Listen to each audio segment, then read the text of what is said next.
Hey guys, Josh here, and in this video I'll be giving you my first thoughts on Fae Farm after having played the game for about 15 hours. I played 9 hours on stream, 6 hours by myself, and I had a really hard time stopping to make this video, which should give you a good idea of what I think about this game, but it won't be a game for everyone, so stay tuned to see if it's for you. This was supposed to be a very short video, but I ended up with so many things to say about this game. I'll make sure to put timestamps, so feel free to jump around to the different sections.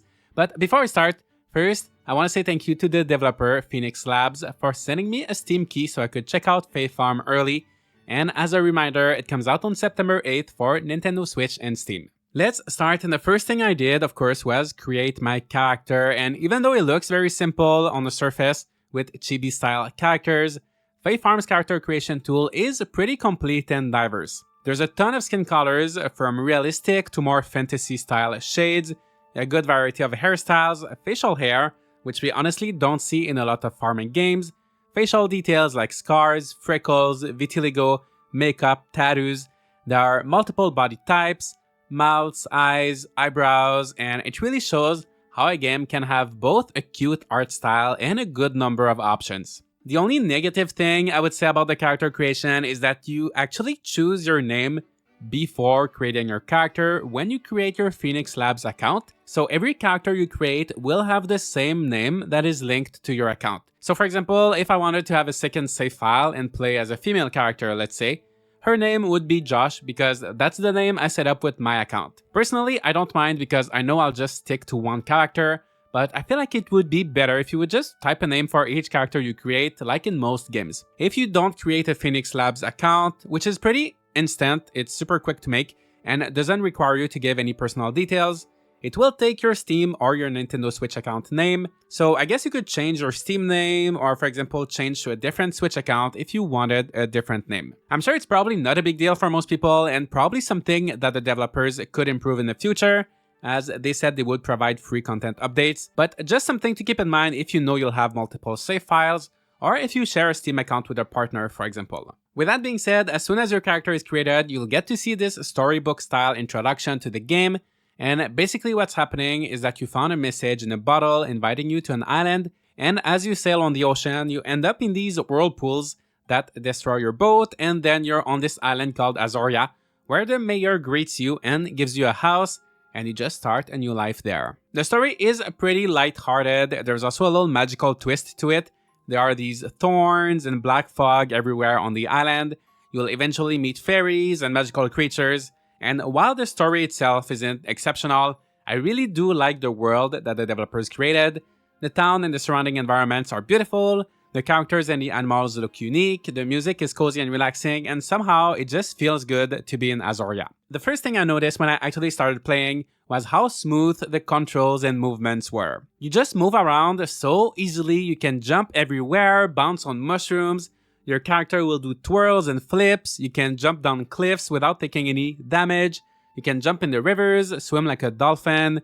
The animations look fantastic, and moving around is honestly such a pleasant experience, and you can easily go anywhere on the map. It sounds like such a little thing, but it's actually a big reason why I love this game. I could just spend my days just walking around.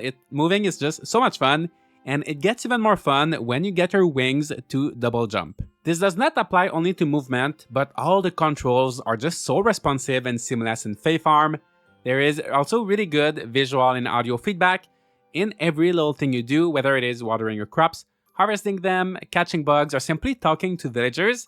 Everything just feels so satisfying. I played a lot of farming games recently, which for one reason or another felt clunky or unresponsive, and of course that's not what you want in a relaxing farming sim, so I'm really glad to see that a lot of effort went into giving us a smooth experience. By the way, you can tell that this game was designed with controller in mind, so while you can play with a mouse and keyboard and it will still be great, I'm usually a mouse and keyboard person when I play on my PC, and it worked fine, but I do recommend playing Fae Farm with a controller if you can. It's just way better. On the other hand though, in terms of accessibility, I should just point out that the settings menu does have an option to rebind keys, but for some reason I could only rebind the ones for keyboard and mouse, So I don't know whether this is a bug or not, but something to keep in mind if you're planning to rebind the keys for your controller, as there doesn't seem to be a way to do so, at least for now. I'm hoping that a controller rebind could be added, but speaking of accessibility though, the game does a few good things. It has 3 colorblind filters,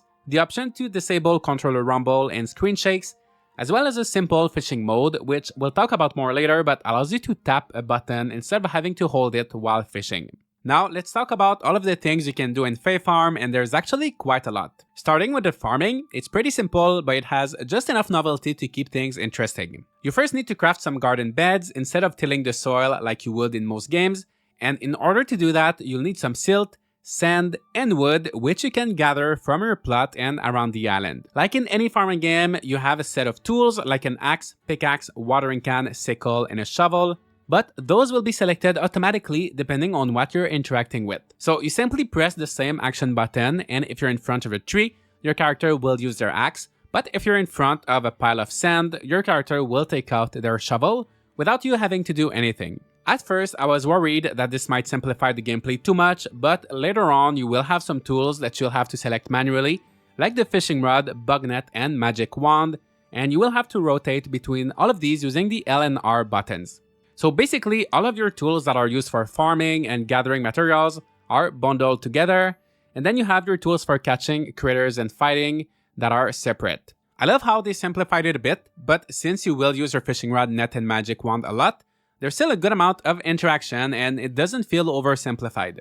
As you use your tools, you will level up the associated skills and gain some perks that will allow you to become more efficient. You'll also be able to level up your tools and unlock magic abilities, allowing you, for example, to water multiple crops at once, or to create a chain reaction when you dig piles of sand, and it will then dig up all of the surrounding piles of sand one after the other. And these are so satisfying to watch, but of course, they will use some of your magic. In this game, you have health, which depletes when you get hit in combat, energy, which depletes when you use your farming and gathering tools, and magic, which, as I just said, depletes when you use your magic abilities. You can craft and place a special set of furniture in your home called Cozy Furniture, which will increase your maximum for these stats, and I like how they made it so the furniture is not only decorative but also helps your progression. On top of that, they will also help you regenerate your character while you're at home, so if you don't want to use food or potions, you can just chill at home for a while and your health and everything else will go back up slowly. Food, potion, and drinks are really useful in this game, however. Not only do you have fun potions that make you invisible to monsters or make you run faster, you also have some drinks that will help you regulate your body temperature. Once in a while, don't worry, it's not every day, there will be a very hot day or a very cold one, and if you're out for too long, your character will lose energy. You can easily make things like some iced tea or hot beverage, and those will help you counter these weather effects and allow you to continue working as normal. You will have to drink a few per day to keep the effect working, but don't worry, they're pretty easy to craft, and even if you don't drink them, it also won't be the end of the world. You're still going to be able to do things, just not as much. This kind of reminds me of older games like Harvest Moon 64, where your character would get more tired if they worked under the rain, but here the game gives you a remedy for it, which I really appreciate. I'd also like to go back to the furniture very quickly. Not only some of it will increase your stats, but if you're into decorating, there's a lot to choose from. As you explore the island, you'll find these scrolls, which are first of all a good incentive to check every corner of Azoria, but you'll also learn a ton of recipes from them. There's wallpapers, floors, paths, fences, decor items. There's just so much, and best of all is later on, you will be able to unlock dyes that will let you change individual colors on each piece of furniture. Also, as you play, you will unlock more plots of land and houses, which you can all decorate however you'd like. I found it a bit odd how the first 2 houses you get are so close to each other, but this feature overall reminds me a bit of Harvest Moon Magical Melody, where you could have, for example, one plot where you would put your garden, then maybe another plot for your fruit trees, one for your animals, and so on. I wish you could move buildings like the houses and the barns around, but other than that, I really like the idea of having multiple plots and houses, and I can't wait to really get into decorating everything. But before spending too much time decorating, there are more important things like farming. Once you've placed your garden beds, by the way, if you place them somewhere you don't like, or if you want to move them, you can easily reclaim them, which will give you back all of the materials, so that's extremely useful. But once you've placed your garden beds, you will be ready to plant some seeds. At the seed store, you'll only see 3 types of seeds at first. There's gonna be turnips, cauliflower, and beans. It doesn't seem like a lot, but you'll start with that, you'll water them, harvest them after a few days, like you would in most games. But later on, you will unlock fertilizers that will not only allow you to get bigger harvests and make your crops grow faster, but also allow you to transform those crops into seasonal crops. So for example, if you plant turnips in spring and put some magic fertilizer on them, they will grow into radishes. But if you plant those same turnips in summer and put the same fertilizer on them, they will turn into carrots. And for the most part, that's how you unlock new crops in Fae Farm. Once you have those seasonal crops, you can then use your garden bench to make seeds, so you won't have to start from the base seed every single time. By the way, this game does have quite a few different crafting stations, and it can seem overwhelming at first, but they're all very simple to use, and you can queue a ton of items at once, and they will take items directly from your storage, so you don't have to carry things in your inventory while you craft. Also, your storage is infinite, so you won't need to sell or discard things. You'll never run out of space or struggle to organize anything. Of course, it means there will be a lot of things in your storage, but to make finding something specific easier, you can sort them by alphabetical order, or decide to show only specific categories such as food or forageables. Storage and inventory management are things that often annoy me with farming games, so I like how they kept things very simple in Fae Farm. By the way, this game as a whole, if you want a point of comparison, it reminds me of like a simplified, less overwhelming version of Sun Haven. So I think that if you liked the gameplay mechanics of Sun Haven, but you found it maybe a little bit overwhelming, you might be more into Fae Farm. But going back to our farming, you can also grow flowers, and while you can't use fertilizer to transform them into new flowers, you can make hybrids in a similar way to Animal Crossing. So if you plant, for example, a red and a white flower and leave a space between them, there will be a chance of a pink flower growing there. Another thing I like with flowers is that you can pick them up and they will grow back in the same spot. So if you worked really hard to make a beautiful layout with your flowers, picking them up won't ruin everything and they'll simply regrow within a few days without having to plant them again. One little thing that annoyed me, however, is that the button for picking up the flowers is the same as for watering, and since the tools are selected automatically, sometimes I meant to water one flower that was still growing, but I picked up one that was beside it by accident. And it's not a big deal, but slightly annoying if you're trying to make a decorative garden and you keep picking up everything, even if you know they will regrow. I had a similar issue with my crops where I would want to water them, but I had some fertilizer in my inventory, so my character was defaulting to using fertilizer instead of using the watering can, and I did not necessarily want to use the fertilizer on those crops. So I do like the automatic tool selection, but there were definitely a few instances where it did get in the way. Overall though, the farming is fun and pretty simple. It does not revolutionize the genre, but it does have some good ideas and it works pretty well. You'll also be taking care of animals in Fae Farm who will provide you with products like milk, eggs, wool, and more, which are needed for cooking and crafting. Animals have a few needs such as food and fresh air, and they'll also want to be petted and brushed for the animals that have wool or fur. They're pretty easy to take care of as they'll go outside on their own and eat grass, so as long as you plant some from time to time, you will be fine.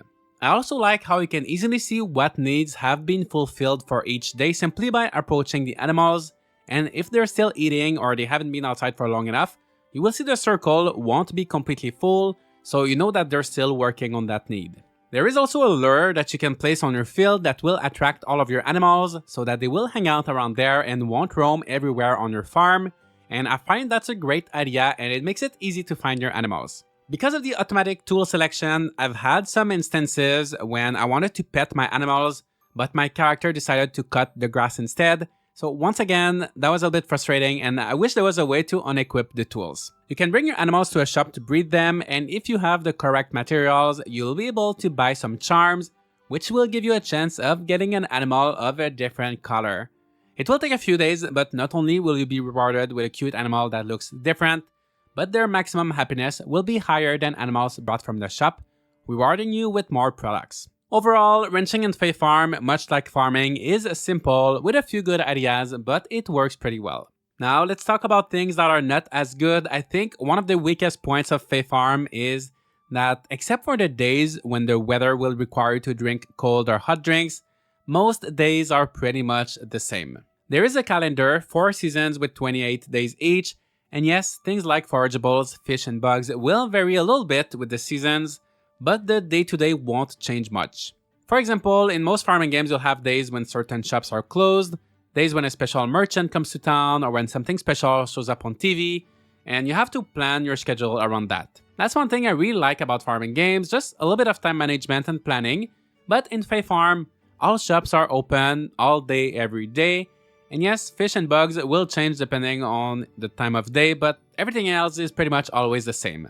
Unless you unlock them later on, looking at my calendar for the first year, there are 2 festivals in winter, but for every other season, there's only one on the 28th, when there's a shop to buy unique seasonal items. These items are cute, I love that you can only get them once a year, but I wish they were at least tied to a minigame or something. I was so excited for the festival at the end of spring, but then extremely disappointed when I realized it was nothing but a shop. Festivals are such a great way to break the monotony of a farming game, and having a few events here and there would have made such a big difference. As for relationships, the game has quite a large cast of characters, but more isn't always better. First, we have the shopkeepers, who stay all day every day in the town center selling their stuff. They don't have much unique dialogues, and you can't even befriend them. Some of them will give you a few quests, at least they each have their own name and a unique appearance, but for the most part, they could be replaced by vending machines and the game wouldn't be affected in any way.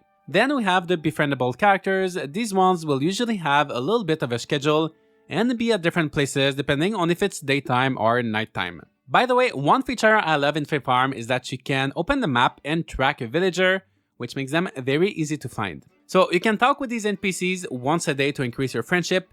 Their dialogues are also not very unique, but eventually they will give you some quests asking you to bring them certain items. I found it a bit odd as most characters give the exact same quest, so if you go around and get quests from multiple villagers on the same day, they'll all ask you for the exact same thing. I'm guessing that is something that could be fixed by the time the game comes out, but as of right now, it makes the characters feel kind of robotic. Completing these quests will increase your friendship, but you don't get any money or anything.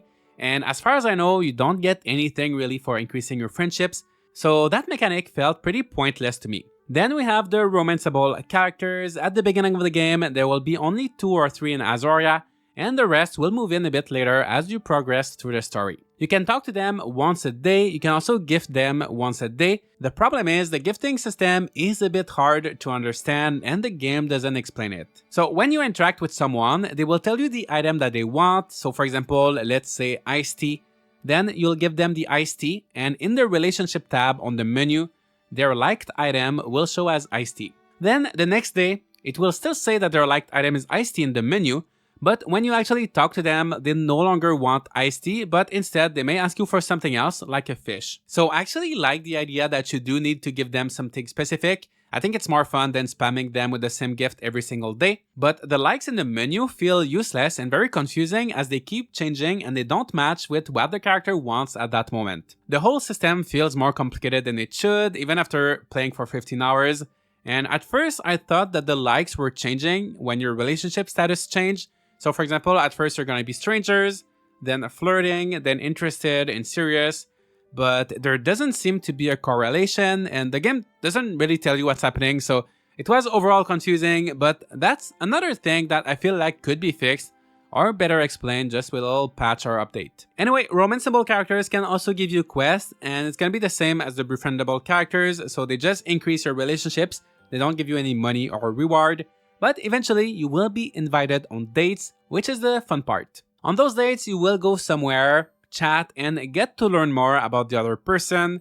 I found these to be pretty cute, and the characters are a lot more interesting during those dates than in regular conversations, because the regular conversations are extremely generic and don't tell you anything about that person's personality. Eventually, you will be able to get married, which means your spouse will hang out around the farm during the day, but I don't think they can do much more than that or help you with any of the chores. You can also reset a relationship, which if you're married will make you divorce and just go back to the stranger stage as if nothing had ever happened, and there's no special cutscenes or anything for that. The relationships are definitely the weakest point of Fae Farm, along with the lack of proper festivals. They're totally optional as you won't get anything out of them, no rewards like special items or help on your farm. The dialogues outside of the dates are extremely generic, The characters do look cute and diverse, but that's about it. For me, relationships are never my favorite part of a farming game. I'm more into the farming and decorating, so I don't mind it too much. But if you're looking to be part of a virtual community, make friends, get married, to be honest, it won't be a game for you. Even myself, I love a farming game where every character has their own schedule, where you can chat and give something to a shopkeeper maybe before they go to work, get to know all of the characters, enter in a house and trigger a little cutscene, but none of that is possible in Fae Farm. I don't know if you're familiar with Kitaria Fables, but Fae Farm reminds me of that game in a way. It's a fun game, but don't expect it to be your typical farming sim with relationships, festivals, or much social interactions. If you want social interactions, you'll have to play with your friends in multiplayer, which you can do with up to 3 other players. I can't really talk about it as I have not tried it yet, but there is multiplayer and it does have crossplay. So for example, if you play on Switch but your friends play on PC, you will still be able to play together. After the release of the game on September 8th, I will give the multiplayer a try, and at that time, I'll make a video with my updated thoughts on the game. The trailers and marketing of the game really emphasize the multiplayer aspect, and as someone who mostly plays by himself, I was a bit worried about missing out on things, but I can say that for now, I've been having a lot of fun. I don't feel like I'm missing out, but there's just one thing that I feel would be more enjoyable with other players, and that's the request from the bulletin board. After completing the first few chapters, you will unlock the ability to complete requests for money. These are shared, so you can work on them with friends, and they usually ask you for what feels like pretty big quantities of items for one person. So I've been avoiding those requests, but I don't feel like I've really been missing out too much since there are so many other ways to make money. The best thing you can do for money is probably mining, and mining is usually not my favorite part of a farming game, but I love it in Fae Farm. On each floor, you'll be able to break rocks, collect ores and gems, and you'll have to find a switch, which will open the door so you can go one level deeper. Finding these switches is usually pretty easy, but also there is a way to unlock a floor permanently, so next time you can just fast travel to it and save some precious time. To do this, you'll have to craft some seals, which are usually made from a combination of ores and gems that you would find on that floor. You'll also find some monsters in the mines. They're called jumbles, and they all have very original designs, and they're not as annoying as in other farming games. For example, the combat in Stardew Valley or Coral Island kind of annoys me, but I feel like Fae Farm was able to somehow really create a cozy feeling combat. Like everything else in this game, it just feels smooth and easy. You also have a lot of health, so it isn't too difficult. As I was saying though, mines are a really good way of making money, maybe even a bit too much. You can collect a ton of gems, polish them, and sell them in the town center for thousands and thousands of coins. So yes, instead of putting things in a shipping bin, in Fae Farm, you do need to bring things on these tables, and they will be sold the following day. I've seen some people worried about the fact that the amount of things you can sell seems limited, but after playing for 15 hours, it hasn't been an issue for me. If you really have a lot of stuff, you can sell them over multiple days. You can also buy additional stands to have near your house, and sell more things, and I didn't feel restricted by that. Also, money isn't as important as in other farming games. It's not too hard to make money, and a lot of things you'll actually buy with a combination of money and items. For example, if you go to the clothing shop, clothes will cost a bit of money, but will also require you to get things like fabric. I find that to be an interesting mechanic because you can't just make a ton of money and buy everything in the game. The game gives you a reason to also make sure you collect a wide variety of materials if you want to make progress. Also, going back to the mines very quickly, you do pass out at midnight, so it's usually a good idea to try going there early. But if you do pass out, you just respawn at your house the following day. I think this is in an attempt to make the game cozy and stress-free. Some will like it and others won't. Personally, I do wish there were a bit more consequences. Midnight is kind of early, but I think I would prefer if you'd pass out at maybe 2 AM, but would wake up late the next day or with less energy. Something like that, rather than passing out early with no consequence. I would say Fae Farm is really fun if you want an experience where you don't really have to think or plan, and you just want to play mindlessly. It's very relaxing, but it doesn't offer much in terms of challenge, so just keep that in mind before going into it. Okay, let's talk about the bug catching and fishing mechanics very quickly. Bug catching is simple. You just swing your net and your character will catch bugs that are in the way. It's easy and pretty fun and rewarding, especially when you manage to catch 2 bugs at once. I wish there were some unique bugs like in Animal Crossing that you would find by hitting a tree or digging the ground, but they're all just flying around and very easy to find. You can then sell them for money, use them for crafting, or if you find bees, you can use them to make honey. Fishing, on the other hand, can be a bit tricky at first, but once you figure it out, it's pretty fun. You have to cast your line where there's a fish, then when the fish is looking towards your bobber, you need to jiggle it a few times and the fish will eventually bite. That's the only part that if you don't know how to do it, it's kind of tricky. The rest is simple, you just hold the button to reel, and when the fish is trying to pull in the opposite direction, you can release the button so that the line doesn't turn red and break. By the way, if you fail, sometimes the fish will pull you into the water, which really surprised me the first time it happened. Then I got caught into a whirlpool that launched me back onto the beach, and it was such an unexpected experience, but it was amazing to see that the developers took the time to create these kind of little moments that make the game special. Some fish can be tricky to catch, especially at first, but as you level up your fishing skills and your fishing rod, things will slowly get easier. There is also a simple fishing setting in the accessibility menu meant for those who have difficulty holding a button for a long time, and it will make it so pressing once will toggle the reeling on or off, but it won't make the fishing easier or anything, it just makes it so you don't have to hold the button for a long time. By the way, if you're a completionist, Fae Farm has an almanac where you can see everything from all the bugs and fish to cooking recipes, crops, forageable items, and there's quite an extensive list of stuff that will take you a while to complete. The current build of the game only let me play until the end of chapter 4, so I can't say how long it will take to beat this game. It will of course depend on whether you want to finish the main story or if you want to complete every little thing, but considering that after 15 hours there's still so much I haven't seen, I'm estimating it's going to be a while before I can put this game down, especially with all of the decorative items and the multiple houses that you can customize. I could easily see myself playing this for 100 hours. The last thing I would like to talk about today is the price. I usually don't talk about prices in my reviews because everybody has a different budget, everybody calculates the worth of a game differently, the price also varies from a country to the other, and there will be sales, so I usually just try to stick with how the game feels, what are the different mechanics, what I like and dislike about it. And then it's up to you to see if you want to spend money to buy it. So with everything I said so far, I think that should be enough information for you to make a decision. But the pricing seems to be very divisive with Fae Farm. Most of the comments on my videos and streams of this game are about the pricing. So I'll just give my personal thoughts just for this game. So yes, $60 US or 80 Canadian dollars is expensive in comparison to most farming games. And the only farming game that has been this price recently was Harvestella.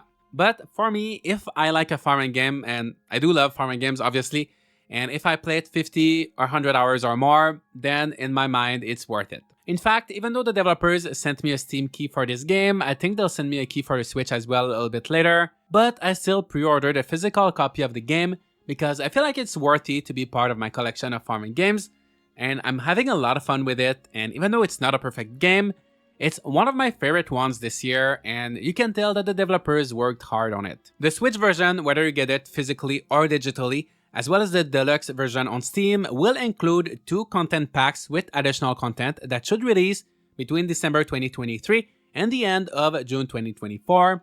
But if you want, there is a standard edition on Steam that is a bit cheaper and will not include those content packs. Also, no matter which version you pick, the developers have said that they will also be providing free updates, so we can probably assume that these will include things like bug fixes and quality of life improvements. To conclude, Fae Farm does not revolutionize the farming sim genre.